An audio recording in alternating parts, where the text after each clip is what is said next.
vimos que a pesar del desastre del gobierno de AMLO, su popularidad sigue alta, casi el 60% de aceptación, y concluimos que la asistencia pública es lo que lo mantiene en ese rango. En este programa veremos otras vertientes de esa aceptación. Del 2000 al 2006 estuvieron de moda las mañaneras de López Obrador como jefe de gobierno. Al principio se pensó que era una buena forma de comunicación social. Informaba supuestos logros como los segundos pisos, el Metrobús y supuestamente el combate a la corrupción y una baja en los delitos de alto impacto. Casi no insultaba, a lo más que llegaba era decirles pirruris a los panistas. En la actualidad las mañaneras son todo menos información. Se la pasa insultando a toda persona que le formula una crítica. Les llama hipócritas, corruptos, falsarios, vendepatrias, clasistas, racistas, aspiracionistas y demás insultos coloquiales, que en boca de un presidente solamente muestra su intolerancia y neurosis. Otro, se la pasa defendiendo a sus hijos y demás parentela por denuncias de corrupción, a pesar de que existen pruebas tangibles y videos, niega lo indefendible. Hasta llegó a vertir algunas lágrimas, desatando las demás burlas de los presentes, afirmando que todos sus allegados son incorruptibles e impolutos. Y según AMLO, Loret de Mola y la DEA están detrás de todas esas denuncias. Otra, se la pasa prometiendo y afirmando supuestos logros, que tendremos servicios de salud similar a los de Dinamarca, que la violencia y homicidios dolosos van a la baja, que en la construcción del Tren Maya no se ha tirado ningún árbol y que no se ha destruido la selva, que no ha subido la gasolina, que la pandemia terminó desde el 2021 y pare usted de contar. Cuando le hacen preguntas a modo, hasta sonríe y hace chistes y responde con un guión ya elaborado. Pero si le hacen preguntas incómodas, le responde con furia, que según pertenecen a la revista Proceso, el periódico Reforma y demás pasquines inmundos, les dice, e inmediatamente ordena que investiguen al periodista que lo cuestionó y lo pone en riesgo a nivel nacional al decir que tiene tales propiedades y a cuánto asciende su fortuna. Dato curioso, en México ejercer el periodismo es más peligroso que en ninguna otra parte del mundo.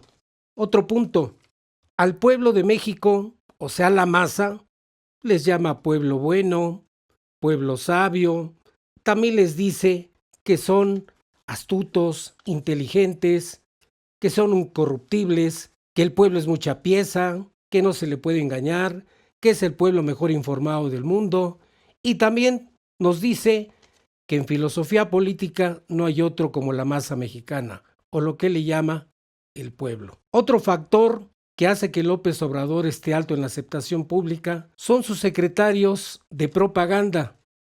Así como Hitler tenía a Goebbels repitiendo día a día las mentiras de su jefe, AMLO tiene a cientos de secretarios de propaganda dispuestos a mentir por él, argumentando de manera eficaz, y esa mentira repetida hasta la saciedad se tornará en verdad. Uno de ellos es Epigmenio Ibarra, un documentalista que ha manufacturado documentales casi como Mi lucha de Hitler y como Mussolini. Curiosamente fue beneficiado con una condonación de impuestos de su empresa y un préstamo de 150 millones de pesos que jamás pagará.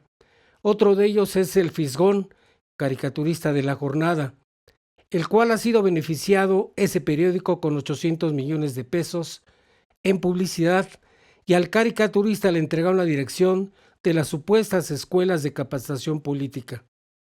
También tenemos al padre Solalinde, que durante muchos años ha defendido a los inmigrantes y ahora quiere un hueso por parte de AMLO.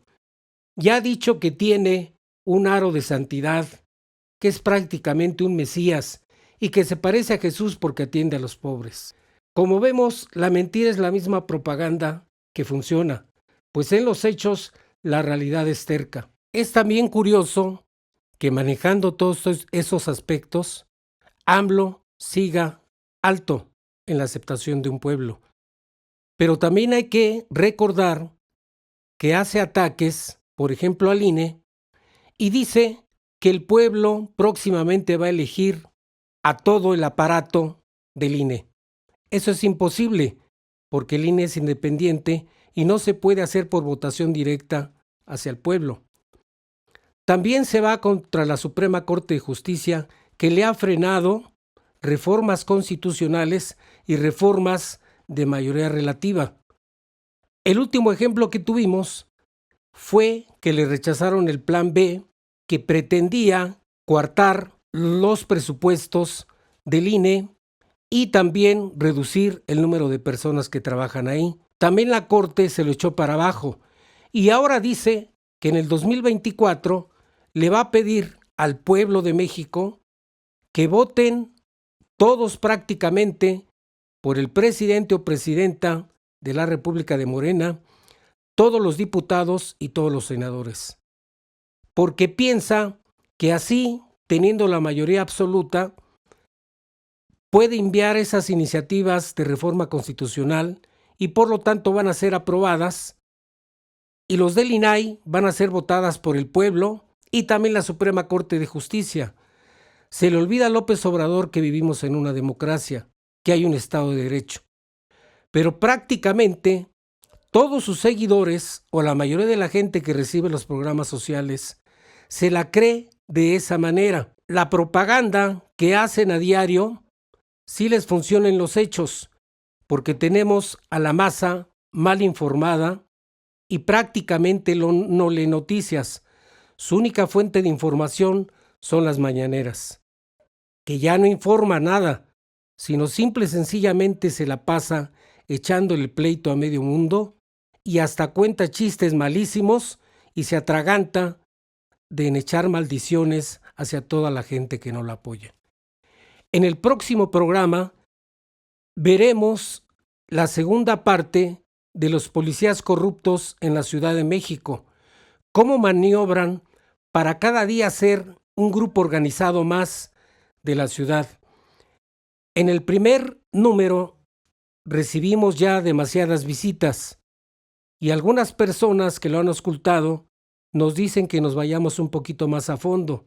Y sí, veremos algunos datos y algunas informaciones periodísticas que relatan atrocidades, ya no simples robos, sino atrocidades cometidos por estos policías. Hasta la próxima.